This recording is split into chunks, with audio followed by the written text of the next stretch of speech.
Vamos a buscar Lucas 1, del 1 al 4. Vamos a leer la Biblia. ¿Están ahí bien? Amén. Bien, puesto que ya muchos han tratado de poner en orden la historia de las cosas que entre nosotros han sido ciertísimas, tal como nos los enseñaron los que desde el principio lo vieron con sus ojos y fueron ministros de la palabra. Me ha parecido también a mí, después de haber investigado con diligencia todas estas cosas, que desde su origen, escribírtelas por orden, oh excelentísimo Teófilo, para que conozcas bien la verdad de las cosas en las cuales has sido instruido. Oramos. Gracias te damos, Señor, en esta mañana. Ayúdame, Señor, a recordar todo lo que he estudiado al respecto, porque es mucho. Y usa todo esto para edificación de tu pueblo, Señor. Que podamos aprender de Lucas. Empezamos hoy un viaje fascinante a través de este evangelio maravilloso. Te pedimos que tú nos hagas crecer y madurar y edificarnos mutuamente por medio de él. En nombre de Jesús, amén. Gracias te damos, Señor. Hoy comenzamos a estudiar la Biblia expositivamente, debido a que Martín me presionó. Ha sido uno de los retos más fuertes que he recibido en los últimos años, preparar un mensaje, un estudio de las 7 de la noche al otro día. O sea, estuvo fuerte. Hubiera podido empezar por Génesis, porque es el primer libro de la Biblia, a estudiar expositivamente la Biblia, o hubiera podido empezar por Job, que fue el primer libro en escribirse, y lo hubiéramos hecho cronológicamente. Pero quise empezar con uno de los evangelios, porque las buenas nuevas son el núcleo de la Biblia y de la iglesia. Ahora, cuando tomé la decisión de estudiar expositivamente un evangelio, reduje mi búsqueda reduje mi elección de 66 a 4, pero todavía me quedaba a escoger con cuál evangelio empezaríamos. Y dije, bueno, pues Mateo le escribió a los judíos, y nosotros no somos judíos. Juan le escribió a la iglesia, y aunque nosotros somos iglesia, Martín quería empezar ya con las exposiciones, porque teníamos en cuenta que posiblemente nos visitara alguien que no tiene mucho dominio de la Biblia, alguien nuevo, y las clases de teología que estábamos impartiendo iban a ser difíciles de asimilar. Por tanto, dejamos atrás Juan, porque es sumamente teológico, aunque usted no lo crea. Y Marcos es muy breve, y también fue escrito a los romanos. Solo me quedé con Lucas, que le escribe a los gentiles, y nosotros somos gentiles.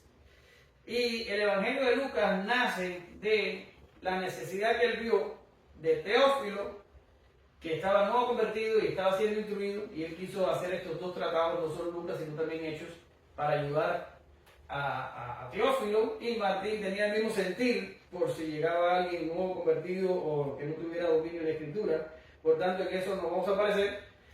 Y ya le dije, su público es griego, el de Lucas es gentil, todo eso lo somos nosotros. Bueno, no griegos, nosotros somos, él ni se sabe, mexicanos, cubanos, americanos, y una mezcla ahí rara. Lo único que tenemos en común es el Ramírez y la sangre de Cristo.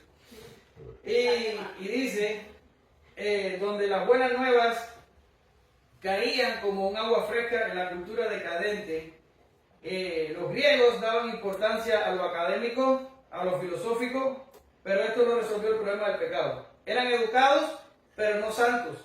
Tenían conocimiento, pero no esperanza.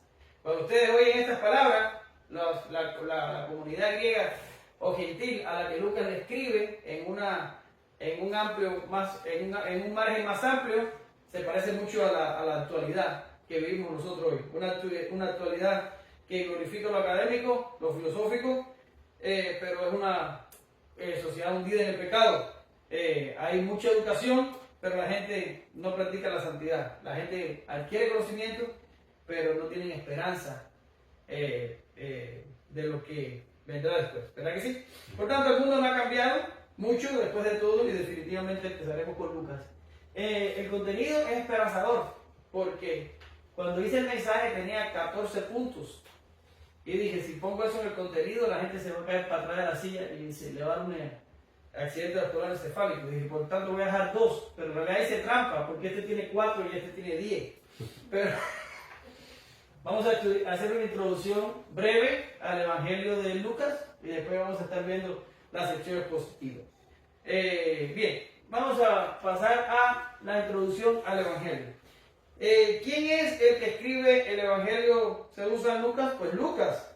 La evidencia interna no nos ayuda mucho, pero la externa, ya en la primera mitad del segundo siglo, ya se tenía constancia, o se tiene constancia por escritos de los padres, que Lucas era el autor de su Evangelio. Por tanto, normalmente, aunque siempre en estos casos de fechado, de autor y de todas estas cosas, hay mucha discusión al respecto, la gran mayoría acepta sin mucha dificultad que Lucas fue el autor de su Evangelio. Y entonces, ¿quién era Lucas? Bien, Lucas, lo primero que sabemos es que no era judío, ¿verdad? Era gentil, no gentil de amabilidad, sino gentil de ser no judío. En Colosenses 4, 10 y 11 leemos: Aristarco, mi compañero de prisiones, os ayuda, y Marcos, el sobrino de Bernabé, acerca del cual se había recibido mandamientos, si fuera vosotros recibirle. Y Jesús, llamado Justo, que son los únicos de la circuncisión que me ayudan en el reino de Dios y han sido para mí un consuelo. Ahí en la carta de a los Colosenses, Pablo hace una lista de los que son de la circuncisión, quiere decir de los que son judíos. Pero después, en el verso 14, este llega hasta el 11, en el verso 14, él menciona a Lucas. Por tanto, si lo excluye de la lista de los de la circuncisión, sabemos entonces que Lucas era gentil. Ahora, era gentil, y esto constituye a Lucas en el único autor de alguna parte del Nuevo Testamento que no es judío. Es bastante impresionante que haya habido un gentil escritor o autor de parte del Nuevo Testamento. Bien, ahora, en Colosenses 4:14 sabemos que fue... perdón, se me olvidó algo ahí, eso pasa a veces. La tradición nos dice que Lucas era sirio. O sea, esto no lo dice la Biblia, esto lo dice la tradición, y dice que era de Antioquía de Siria. Y por eso les puse el mapa, lo que ya se me había olvidado. Ahora, vamos a ver si me voy para acá y les ayudo a mirar el mapa. Aquí tenemos el mar Mediterráneo. Esto no refleja en la pantalla. El mar Mediterráneo, ¿verdad que sí? Y aquí tenemos a Jerusalén. Si usted va hacia el norte, está Siria.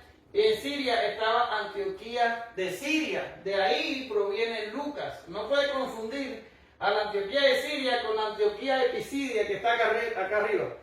Son dos diferentes, pero Lucas es de aquí. Aquí en Antioquía de Siria fue donde se le llamó a los cristianos, a los creyentes cristianos por primera vez. ¿Verdad que sí? Y de ahí viene Lucas. Ahora, esto que usted tiene aquí en la pantalla, que por cierto lo hice yo, ese mapa, es el segundo viaje misionero de Pablo. Y usted sabe que el segundo viaje, si no lo sabe, yo lo digo, empezó con una división. Hubo una discusión entre Pablo y Bernabé por causa de Juan Marcos, y el equipo se divide, y él agarra a Silas y sale. Pero este viaje, a pesar de que empieza con una división, Pablo ganó mucho en este viaje, porque en Listra, ¿a quién conoce? A Timoteo. Conoce a Timoteo y lo circuncida y lo une al grupo. Y más adelantito, en Troas, conoce a Lucas. Es ahí donde lo conoce, o donde se conocen, y lo une también al grupo. De su conversión temprana no se sabe nada, solo que excelente, se me fue el estudio. No se sabe nada, solo que es probable que Lucas haya sido, disculpe, pero se me fue el estudio. Lucas haya sido prosélito antes de ser cristiano, y esto lo sacan de una inferencia bien breve que ocurre cuando Pablo visita, después de su tercer viaje misionero, Pablo visita a Jerusalén. Y ahí es acusado, es donde es apresado, pero es acusado por unos judíos de que Lucas se había metido en el templo a un griego. No sé si saben esa parte de la historia. Y al griego que ponen no es a Lucas, que andaba en el grupo, sino a otro, que tiene un nombre raro, no me acuerdo ahora, que era de Éfeso. Por tanto, si los judíos no incluyeron a Lucas en identificar otro griego del grupo, es probable que Lucas haya parecido judío, o era posible que se confundiera como un judío. Por tanto, algunos creen, debido a ese incidente, que a lo mejor Lucas, antes de ser cristiano, fue prosélito. O sea, era como Cornelio. ¿Se acuerda de Cornelio? Era afín a la religión judía, tenía cierto temor de Dios y después fue convertido al cristianismo. Eso es lo que se cree, solamente por la inferencia de ese texto.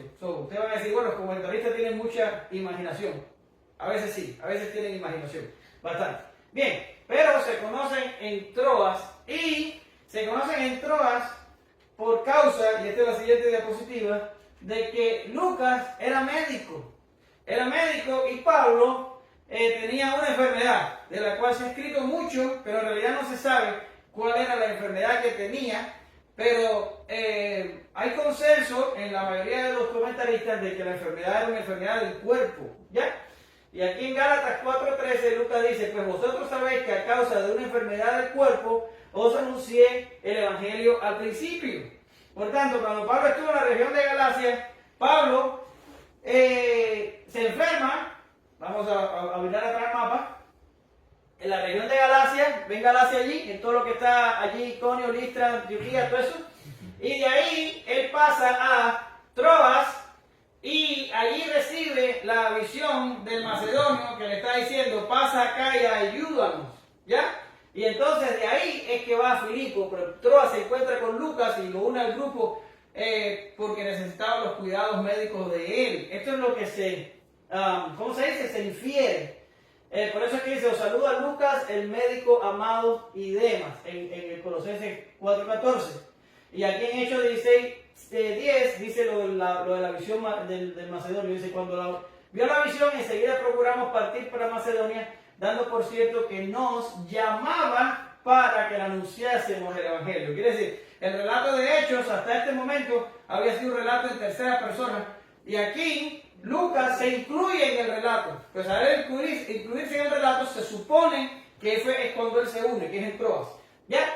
Entonces, Pablo llega enfermo de Galacia, se encuentra al médico en Troas y lo suma al grupo, y de ahí parten ¿a dónde? A Filipo. Ahora en Filipo, usted sabe lo que pasa, y es que Pablo y Silas son apresados y son puestos en cárcel. ¿Se acuerdan? Por alguna causa, Lucas no fue partícipe de esta persecución, a pesar de que fue estaba presente en el grupo. Y cuando ya Pablo sale de allí, lo que se supone es que Lucas se queda en Filipo o sus alrededores.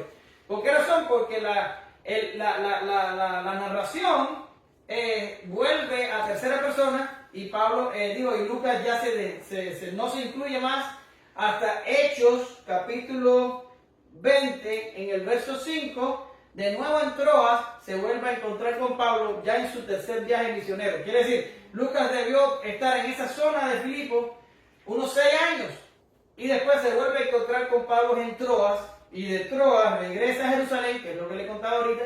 Allí Pablo es apresado, y se sabe también que Lucas apoya a Pablo en su primer encarcelamiento en Roma. El 27.1, Hechos 27.1 al 28.16, lo pone allí en el segundo encarcelamiento, en el primer encarcelamiento con Pablo en Roma, y es donde probablemente escribe este evangelio.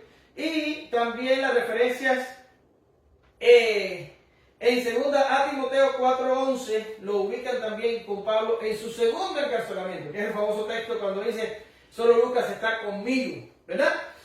Por tanto, Lucas ya en el tercer viaje misionero se une con Pablo en Troas y nunca más se separan hasta que ya Pablo muere. Y la tradición dice que Lucas se murió en Bitinia por muerte natural a los 74 años sin nunca haber contraído matrimonio. No le hagas ningún caso a esa parte. ¿Ya? Bien. Esto es lo que sabemos de Lucas, el autor del Evangelio y también el autor de Hechos.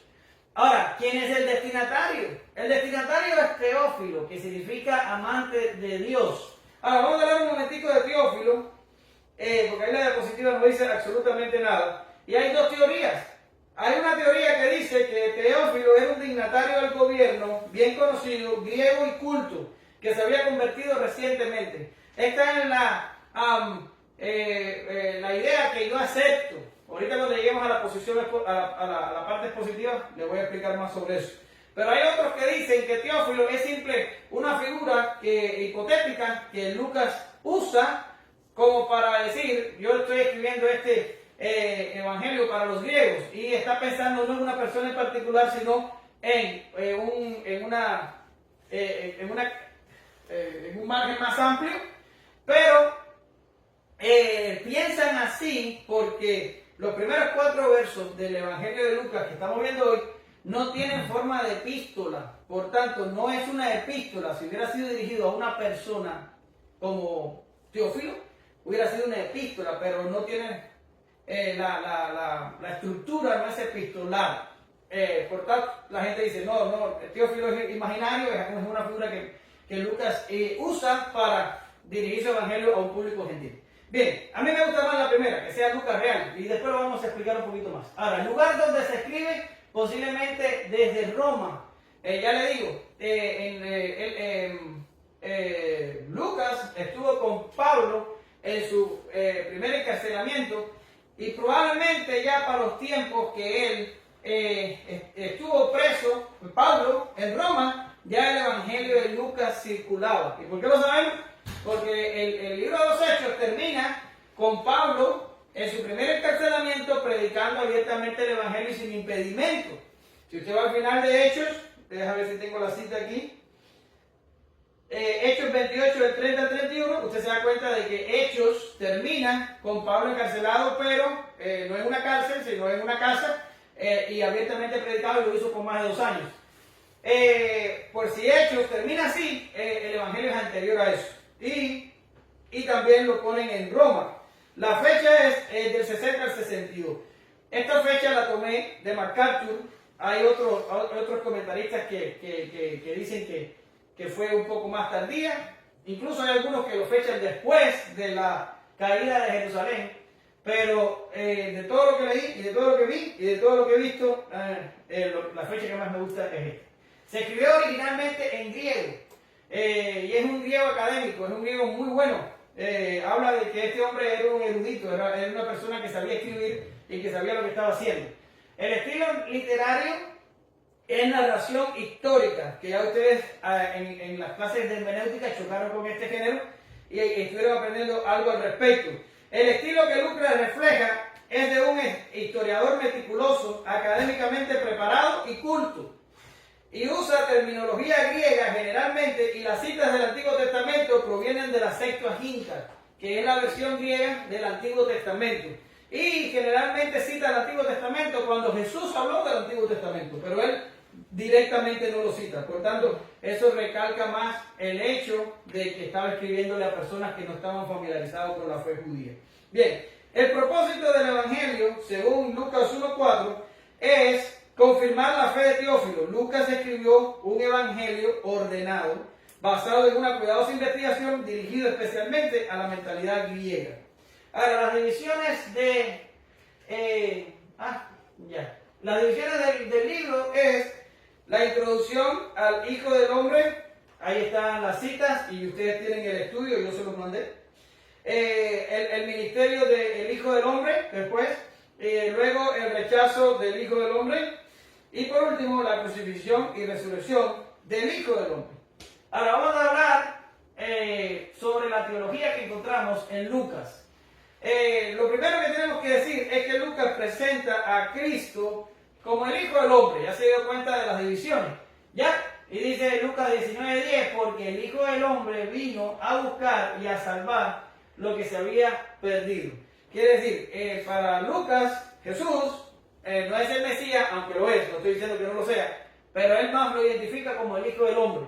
Y traza la experiencia de Jesús a través de toda una vida normal. O sea, como un humano normal. Y eso es lo que era Jesús, un humano normal. con genealogía, con nacimiento, con infancia y con niñez. Todo esto lo incluye Lucas en su evangelio. Ahora, Lucas presenta a Jesús como el Salvador de toda clase de personas, ¿verdad? Los judíos habían fracasado en su influencia en las naciones circundantes porque pensaron que la salvación y la religión era solo de ellos y que los demás lo que tendieron fue a menospreciarlo.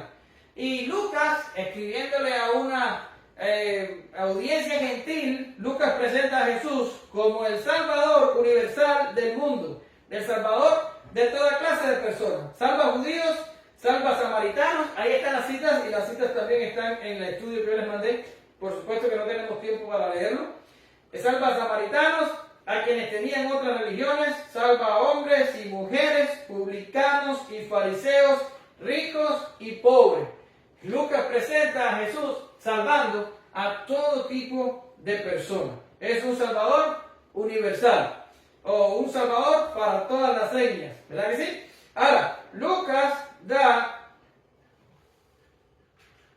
da prominencia a la oración. Relata 9 oraciones de Jesús, de las cuales solo 2 se encuentran en los otros evangelios. 2 de sus parábolas particulares tratan de la oración. Lucas 11, del 5 al 13, que es la parábola del amigo inoportuno, y la del 18, del 1 al 8, si mal no recuerdo, es la de la viuda y el juez injusto. Pero no me haga caso porque ahora no me acuerdo, pero probablemente. Ahí está, de todas maneras, usted lo puede revisar en su casa. Solo Lucas nos informa que Jesús intercedió por Pedro, que exhortó a los discípulos a orar en Getsemaní y que oró por sus enemigos. Esto es contenido exclusivo de Lucas. El Espíritu Santo es otro tema importante en Lucas. La humanidad del Señor se revela en su dependencia del Padre en la oración y del Espíritu Santo. El gozo y la alabanza ocupan un lugar especial, y esto me encanta. Solo en Lucas figuran los 4 himnos, el Magnificat, el Benedictus, el Gloria in excelsis Deo y el Nunc Dimittis. Estos 4 están en Lucas. Se destaca la pobreza y la riqueza en relación con la vida espiritual. Muchas de las parábolas tratan de asuntos financieros y aún Juan el Bautista se nos es presentado predicando sobre los pecados al respecto. Las mujeres, para que no se quejen, nadie como Lucas. Las mujeres figuran con frecuencia en Lucas. Se mencionan 13 que no aparecen en otros evangelios. Son prominentes sobre todo en los relatos del nacimiento y de la resurrección. Y me tomé el trabajo de ponerles todas las citas para que se vayan a sus casas contentas y las busquen todas. Lucas también se interesa en los niños. Se interesa en los niños. Solo él se refiere a la niñez de Juan y a la niñez de Jesús. Y también menciona otros hijos e hijas únicos en otras partes del Evangelio.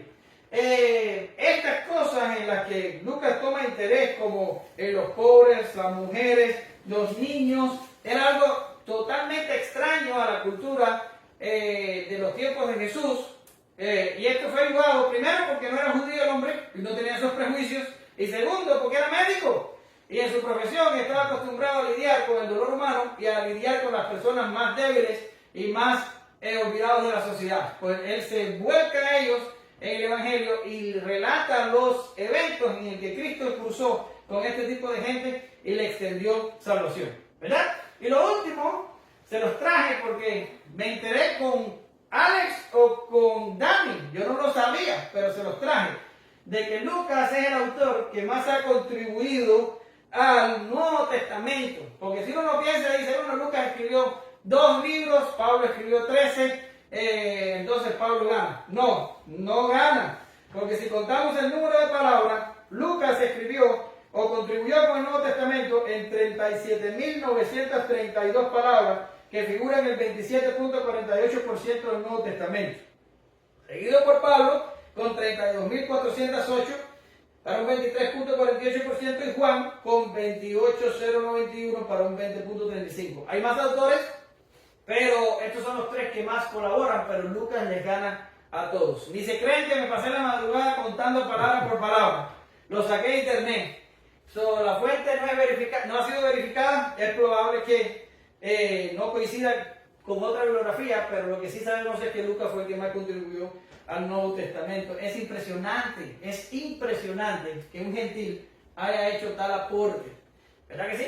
Ahora, esto es todo lo que Lucas aporta a la teología, que algunos menosprecian a Lucas. Incluso sabemos que Lucas trabajó muy cerca de Pablo y Pablo era el apóstol de los gentiles, pues era lógico que Lucas escribiera un evangelio dedicado a los gentiles.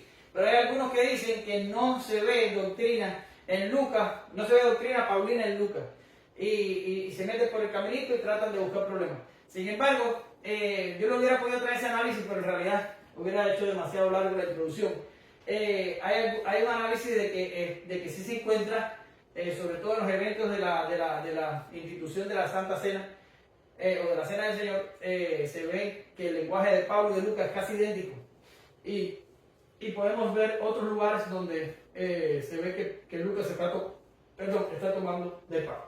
Bien, eso es todo en cuanto a introducción al Evangelio de Lucas. Hay muchísimo más que pudiéramos hablar sobre esto, pero esto es lo que más me llamó la atención y que puede beneficiarnos en el estudio ulterior del Evangelio. Si se dan cuenta, les he dejado muchos textos allí que sería muy bueno que se fueran a casa y trataran de revisar los textos. ¿Por qué razón? Porque ahora cuando entremos en la parte expositiva, ya yo no voy a volver a tocar este contenido y esto los va a poner a ustedes en contexto de lo que vamos a estar hablando y van a poder entender mejor lo que viene a continuación. Ahora vamos a irnos a la sección expositiva. Tenemos 4 versículos. ¿Quién me los lee? Porque yo no lo puse aquí. Pero Lucas 1, del 1 al 4. ¿Del 1 al 4? Sí. Puesto que ya muchos han tratado de poner en orden la historia de las cosas que entre nosotros han sido ciertísimas, tal como nos lo señalaron los que desde el principio lo vieron con sus ojos y fueron ministros de la palabra. Me ha parecido también a mí, después de haber investigado con diligencia todas las cosas desde su origen, escribírtelas por orden, oh excelentísimo Teófilo, para que conozcas bien la verdad de las cosas en las cuales has sido instruido. Excelente. Esta es la introducción que Lucas da a su evangelio. Ahora vamos a dividirlo en 4 versos y vamos a tratar de exponerlo de una forma bien sencilla y breve, porque ahí no hay complejidad de ningún tipo. Dice el verso 1, puesto que ya muchos han tratado de poner en orden las cosas que entre nosotros han sido ciertísimas. ¿Qué está diciéndole Lucas a Teófilo? Bueno, Teófilo, como sabemos, existen en circulación en este momento algunos escritos acerca de Jesús. Y puede ser que esté hablando allí de traducción oral, o puede ser que esté hablando de traducción escrita, pero cualquier cosa que sea lo que Lucas está hablando, era evidente que para el tiempo en el que él comienza la investigación para escribir el Evangelio, ya habían otros que habían tenido una idea similar, ya había una tradición oral y una tradición escrita yendo alrededor. Ahora, él dice, ya muchos han tratado de poner en orden la historia de cosas que entre nosotros han sido ciertas. La Biblia es atacada en estos tiempos de tener fábulas y mitos y cosas raras. Sin embargo, cuando leemos la palabra, vemos que los autores, los escritores originales, vieron esto no como mitos y no como leyendas, sino que lo vieron como historia pura y cosa que realmente sucedió. ¿Verdad que sí? Por tanto, Lucas sugiere de que de esta historia cierta, muchos trataron de escribir sobre esto y había en el momento en el que él escribe el Evangelio cierto grado de circulación de otros documentos. Por tanto, el próximo punto allí dice que es probable que Lucas haya usado el Evangelio de Marcos como referencia documental e incluso otros señalan a otra fuente que la llaman Q, del alemán Quelle, que significa fuente, que no solo usó Lucas, sino que también usó Mateo. Ahora, para que entiendan un poquito esto, porque esto no es algo fundamental que debemos saber para hablar de Lucas o de Mateo o de cualquier evangelio sinóptico, pero es interesante y es algo que podemos chocar en algún momento y se le puede prestar un poco de atención. El gráfico lo tomé de la Wikipedia. No estoy familiarizado con los porcentajes, pero más o menos indica lo que está pasando con el documento Q y con el Evangelio de Marcos, y aunque no les puedo asegurar 100% que los porcientos que están ahí son ciertos, me va a servir para ilustrarles lo que están diciendo algunos estudiosos, algunos lingüistas que analizan los evangelios sinópticos. Ustedes saben, hay 3 evangelios sinópticos: Mateo, Lucas, Marcos y Lucas, ¿verdad que sí? Ahora, el 76% de Marcos, o sea, el 100% de Marcos se divide en el 76 y en un 24, pero el 76% de Marcos se constituye en el 41% de Lucas, casi la mitad, y en el 46% de Mateo, casi la mitad. Y aparece exactamente como está en Marcos. Ahora, los estudiosos dicen que no es posible que haya sido coincidencia, porque es demasiado. Es una porción demasiado amplia que usa el mismo orden, la misma palabra, la misma forma. Por tanto, ellos lo que parten es que probablemente Marcos, que se había escrito antes que Lucas, fue usado por el evangelista como fuente documental. Y entonces por eso es que en Mateo, Lucas y Marcos hay esa cantidad de coincidencias, ¿verdad que sí? Ahora, si usted se da cuenta, ya olvídese momentáneamente de Marcos, pero en Lucas tenemos un 35% de exclusividad y en Mateo tenemos un 20% de exclusividad. Quiere decir, ¿es contenido que solo aparece en Mateo o es contenido que solo aparece en Lucas? Pero los estudiosos han encontrado que entre Lucas y Mateo existen un 24 y un 23% de los evangelios que coinciden entre ellos, pero no están en Marcos. Ahora, ¿qué dicen ellos? Bueno, pues esto es evidente. Usaron 2 fuentes fundamentales. Usaron la fuente de un documento perdido que no se sabe dónde está y lo llamaron Q de fuente, y usaron Marcos. Y estos fueron los dos documentos que usaron fundamentalmente, porque si usted se da cuenta, lo que hay de exclusivo es un 35 y aquí lo que hay de exclusivo es un 20. Entonces, lo mayor, ¿verdad? Aquí hay un 74% y aquí hay un 76%. Todo ese por ciento fue usado por algo que no fuera el documento. Pero, por tanto, 2 fuentes fundamentales. 2 tuvieron los evangelios. Y es pura, ¿cómo diría? Especulación, pero se saca de la cantidad de textos que coinciden entre uno y el otro. Ahora usted va a decir, ¿y eso qué? Digo, no, nada. Pero Lucas dice, puesto que ya muchos han tratado de poner en orden la historia. Es evidente, probablemente Marcos era uno de esos que había tratado de poner en orden la historia, probablemente que escribió el documento Q, aunque les digo algo, hay algunos que dicen que el documento Q era una tradición oral, era hablado, y hay otros que se van a que sí era escrito. Me enteré ayer, no lo sabía, César Vidal, usando el contenido que está en azul fuerte ahí, César Vidal reconstruyó lo que pudo haber sido el documento Q. Por tanto, César Vidal tiene un libro acerca de esto. Yo no sabía que existía, me enteré ayer en toda mi investigación para hacer este estudio. Probablemente en el futuro voy a comprar el libro y voy a leerlo a ver qué tiene para decirnos César de este documento Q. Pero si ya César Vidal hizo un libro sobre esto, lo más probable es que haya una fuerte evidencia de que este documento Q precisamente existió. Bien, pero coincide con lo que con lo que Lucas le está explicando a Teófilo y le está diciendo, otros han tratado de poner en orden la historia. Ahora yo voy a hacerlo también a mi manera, con una investigación académica bien concisa, bien ordenada, y te la voy entonces a dar a ti. Y voy a estar relatando cosas que entre nosotros han sido absolutamente ciertas. No voy a darte mitos, no voy a darte leyendas, no te voy a inventar cuentos, Voy a hacer una investigación histórica y no son mitos, no son leyendas, son cosas ciertas que sucedieron. Ahora, vamos a ir a el próximo verso. Y el próximo verso dice, tal como nos... Ay, perdón. Aquí. Tal como nos lo enseñaron los que desde el principio lo vieron, lo vieron con sus ojos y fueron ministros de la palabra. Bueno, lo primero que encontramos aquí es tal como nos fue enseñado.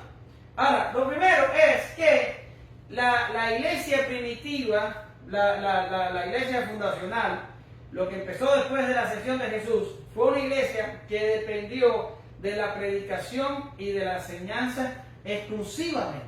Esta gente se dedicaron a predicar el Evangelio, a enseñar el Evangelio, a difundir el Evangelio, y a por donde quiera que pasaban, allí lo dejaban. ¿Ya? Y esto constituye para nosotros un claro ejemplo que no hay otra manera en la que nosotros podemos pasar el Evangelio de una generación a otra. Si le funcionó a esta gente y ha funcionado por 2000 años, nosotros hoy en día seríamos demasiado pretenciosos si tratáramos de buscar otro método. Y por favor, porque no lo puse en la diapositiva, alguna buena persona que me busque 2 Timoteo 2:2 y otro que me busque 2 Timoteo 4:1-2-5. Ahora, seríamos muy pretenciosos nosotros de tratar de decir, no, en estos tiempos vamos a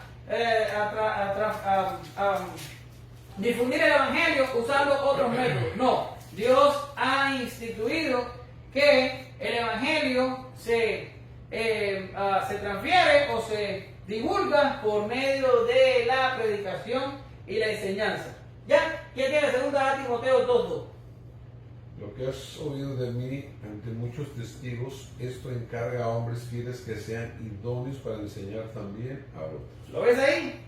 Lo que tú has recibido de mí, esto se lo tienes que encargar a hombres fieles, y Pablo añade, que sean idóneos para enseñar también a otros. ¿Por qué razón? Porque es una información y una enseñanza que va de generación en generación por medio de hombres idóneos para enseñar, pero esto debe ser hecho por medio de la predicación. Por medio de la predicación. Entonces, el que tiene el 4:1-2-5, a ver, por favor.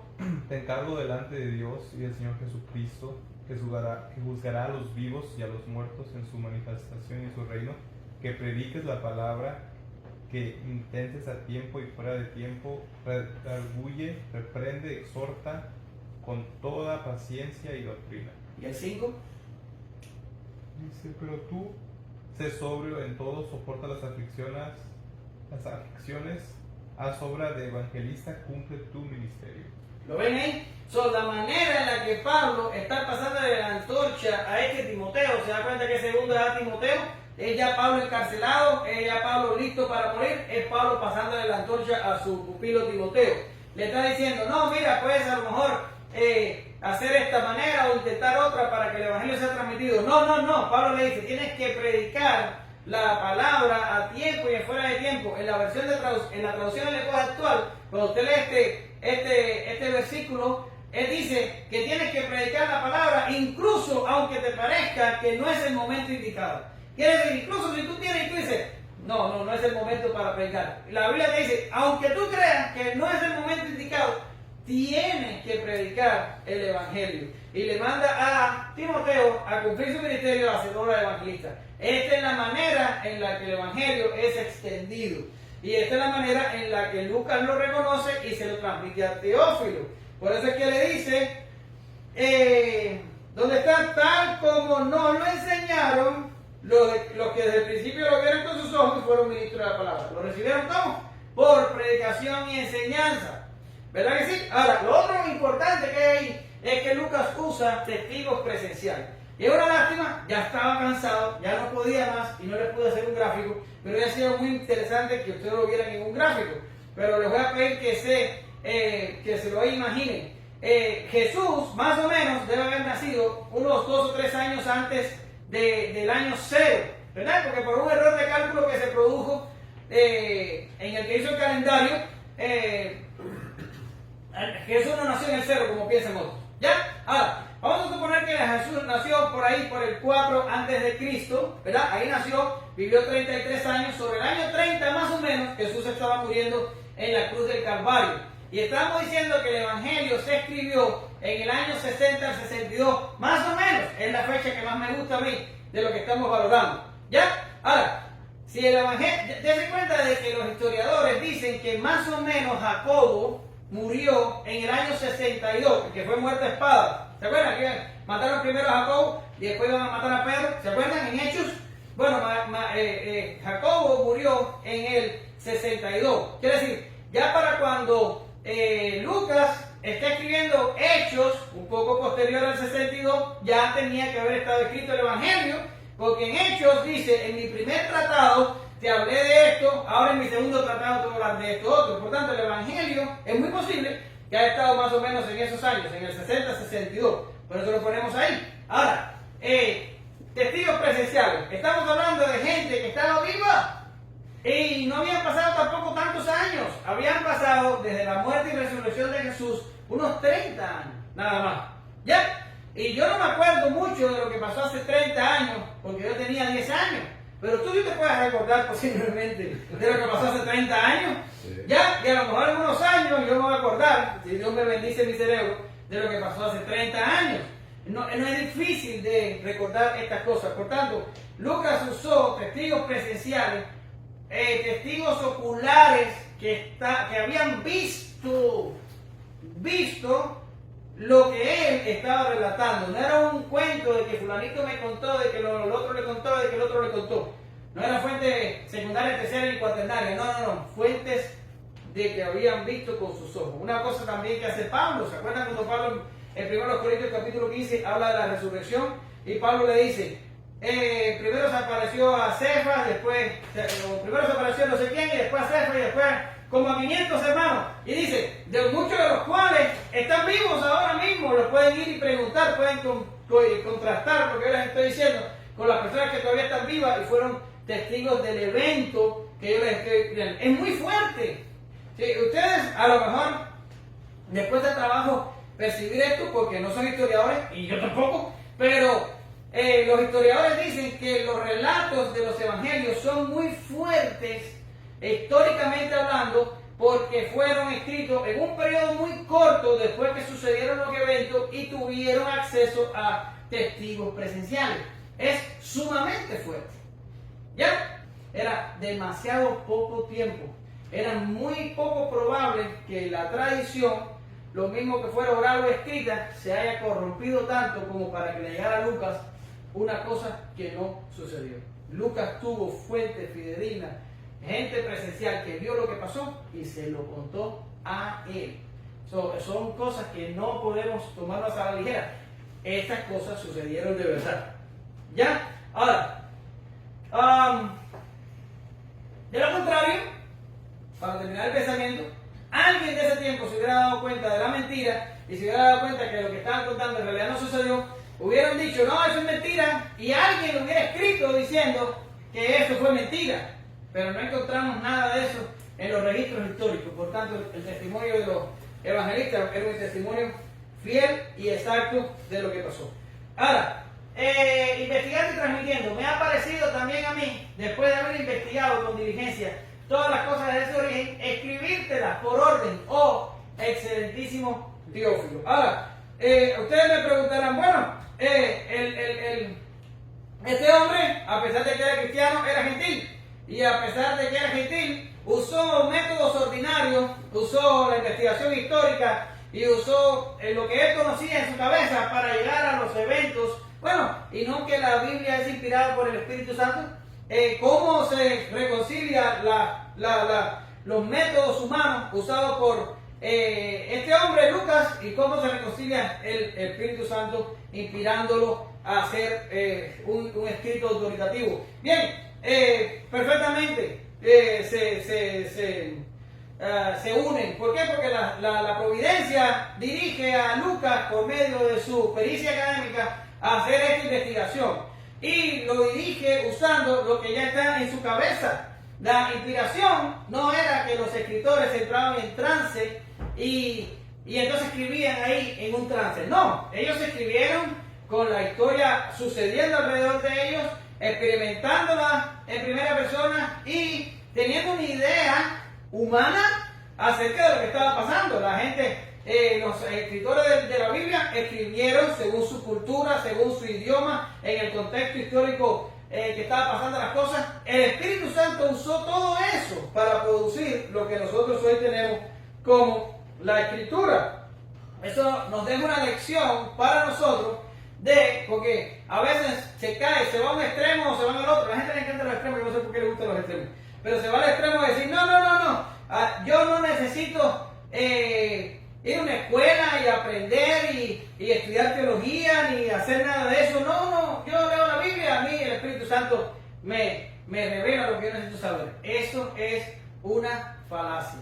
Como mismo la inspiración se sirvió muchas veces de el conocimiento académico y la preparación que tenían los escritores de los libros de la Escritura, la iluminación del Espíritu Santo también se sirve y se vale de el conocimiento académico que podamos adquirir por medios ordinarios. Es decir, que el Espíritu Santo nos ilumine para entender la Escritura no significa que yo me tenga que sentar ahí a esperar que me venga del Espíritu Santo cosas que necesito saber. No sucede.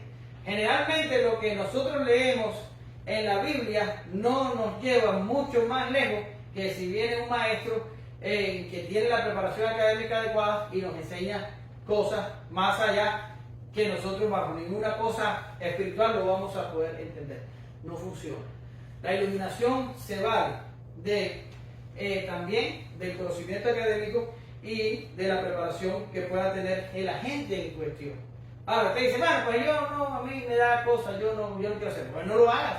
Pero no podemos negar aquí que la pericia de Lucas como historiador académico fue usada por la providencia para inspirar un evangelio que ha cambiado la vida de no se sabe cuántas personas en 2000 años, ¿verdad? Por tanto, cuán bueno sería que además de la iluminación del Espíritu Santo, de la cual todos debemos depender en todo momento, también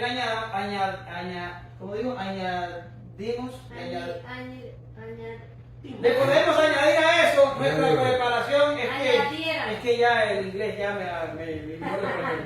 bien, ya lo entendieron, lo podemos dejar ahí. Entonces ahora Lucas le transmite lo aprendido a Teófilo. Y eso es lo que estamos viendo también en las clases de teología. ¿Por qué aprendemos? Para hacernos más sabios y para hacernos más inteligentes y para hacer uso de gala o show de lo que sabemos. No. Eso no es el propósito de aprender. Nosotros aprendemos para suplir una necesidad del pueblo cristiano. Los ministerios en la iglesia son dados para la edificación mutua. No se trata de curiosidad ni de conocimiento en sí, sino de mutua edificación. Aquí Lucas no escribió para publicar el evangelio, para ganar dinero, para hacerse rico con el libro. No.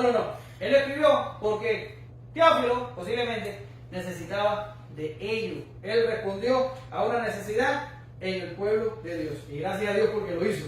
¿Ya? Ahora, lo último, y voy a terminar, no sé cuánto he estado, pero no he estado mucho, creo yo, es para que conozcas bien la verdad. Para que conozcas bien la verdad. Dice, para que conozcas bien la verdad de las cosas en las cuales has sido instruido. Y voy a parar ahí. ¿Se acuerdan que les dije al principio que yo no me voy por la teoría de que Teófilo sea un personaje inventado por Lucas, sino que sea un personaje real que se había convertido hacía poco, ¿verdad? Se lo dije. ¿Y por qué? Porque aquí dice para que conozca la verdad en las cuales ha sido instruido. Ahora, si usted busca eso en griego, usted se da cuenta que la palabra ahí para instruido es ¿cuál es la palabra? Es la misma palabra de la que nosotros tomamos nuestra palabra de catecismo. Yo creo que es catequeo, algo así en griego. ¿Ya? Por tanto, al ver esta palabra ahí, nosotros podemos decir que probablemente este hombre haya pasado por una cierta clase de instrucción que se le daban a los creyentes gentiles cuando se convertían. ¿Por qué razón? Porque no es lo mismo tratar con un judío que traía cierto conocimiento de la Biblia del Antiguo Testamento y de algunas costumbres que eran muy comunes del judaísmo para el cristianismo no era lo mismo que tomar a un gentil que creía en otra cosa diferente, posiblemente en un politeísmo, un paganismo bien remoto a lo que era la verdad de la Escritura. Por tanto, era sometido a catequesis, o sea, se les enseñaba. Y muy temprano en la iglesia este proceso tomaba años, duraba hasta 3 años enseñar a los nuevos convertidos todo lo que lo entendieron los creyentes de la iglesia primitiva que era importante saber. Por tanto, aquí dice las cuales ha sido instruido. Probablemente Teófilo estaba pasando por este tipo de procesos. Y Lucas lo que quiso es colaborar en lo que estaba aprendiendo. Quiso perfeccionar, añadir a lo que él estaba recibiendo para que conozcas bien la verdad. ¿Ya? No vale la pena medio conocer la verdad o conocer en parte. Debemos conocer bien la verdad, profundizar en ella, meditar en ella. De los mandatos de conocer la verdad y aumentar el conocimiento del Evangelio está lleno el Nuevo Testamento. ¿Qué quiere decir? El Evangelio y el cristianismo y todo esto que nosotros estamos experimentando no lo llevamos por medio de emociones. No es un calambre, no es algo que tú vienes aquí y entonces sientes un calambre y te empiezas a contorsionar y empiezas a sentir un calor que te sube por la cabeza, ni nada de eso. Si te empieza a pasar eso es porque te está subiendo la presión, pero no tiene nada que ver con Dios, ¿verdad? El Evangelio es conocer bien la verdad. Todas esas citas que yo les puse ahí y que ustedes las tienen en el estudio, y yo espero que vayan a la casa y por favor las lean, ustedes se van a dar cuenta que son mandatos del apóstol Pablo, del apóstol Pedro, a aumentar en el conocimiento de la verdad de Dios, de aumentar en el conocimiento del Evangelio, aumentar en el conocimiento de la verdad. Y en algunos casos son rogativas al Espíritu Santo a que también haga esa obra en nosotros. Por tanto, Lucas le reconoció que para Teófilo no solo era importante lo que estaba recibiendo por medio de su catequesis, era importante aumentarle el conocimiento a Teófilo, era importante fortalecerlo más todavía con una información bien ordenada, concisa y bien elaborada. Y por eso hizo su Evangelio y el libro de los Hechos. ¿Ya? Pues nosotros tenemos que tener en mente la observación de Lucas y tener que irnos cada día, porque no es cosa de domingo. No vas a aprender nada si confías en los viernes y en los domingos. Viernes y domingo, no puede ser así. No da la cuenta, ¿verdad? Si ahora yo te digo, ok, váyanse a su casa y van a comer nada más el viernes una vez y van a comer el domingo una vez, voy a tener división. El próximo domingo voy a estar yo solo aquí predicándole a mis hijos. ¿Por qué razón? Porque no lo van a aceptar. No, nadie quiere comer solo el viernes y comer comida y el viernes y el domingo, y mucho menos aquí en el Valle de Texas. A lo mejor si voy a Las Vegas voy a tener algunos locos que quieren comer 2 veces a la semana. Pero aquí en Texas todo el mundo quiere comer todos los días de la semana y si es posible el sábado a hacer parrillada. Ahora, así mismo pasa con la verdad de Dios. No podemos depender de 2 días a la semana o de 1 día a la semana. No podemos depender de eso. Tenemos que tener una meditación diaria que nos lleve a conocer más y más la verdad de Dios. Por eso es que Lucas le dice a Teófilo para que conozca bien la verdad de las cosas en las cuales ha sido instruido. Para que conozcas bien la verdad. El Hijo del Hombre, el Salvador del mundo, y estoy concluyendo, que salva a pecadores sin importar su origen, ni su situación, ni su condición, que salvó a ignorantes y a sabios, a ricos y pobres, enfermos o sanos, que me salvó a mí, que dejando su gloria vivió como hombre y murió en mi lugar. No hay mejor noticia que esta. Estudiar el Evangelio de Lucas nos llevará por la vida de Jesús, el hombre, desde la mirada del único gentil que escribió parte del Nuevo Testamento. Si el Jesús de Lucas estuvo accesible a los gentiles de antaño, está accesible hoy para ti. No hay mejor noticia que esta. Bien. Ahora, pero no para despedir, porque Alex despide. Tenemos que acostumbrarnos a hacer la oración de despedida, es importante. Gracias te damos, Señor, por este tiempo que hemos hablado de tu palabra.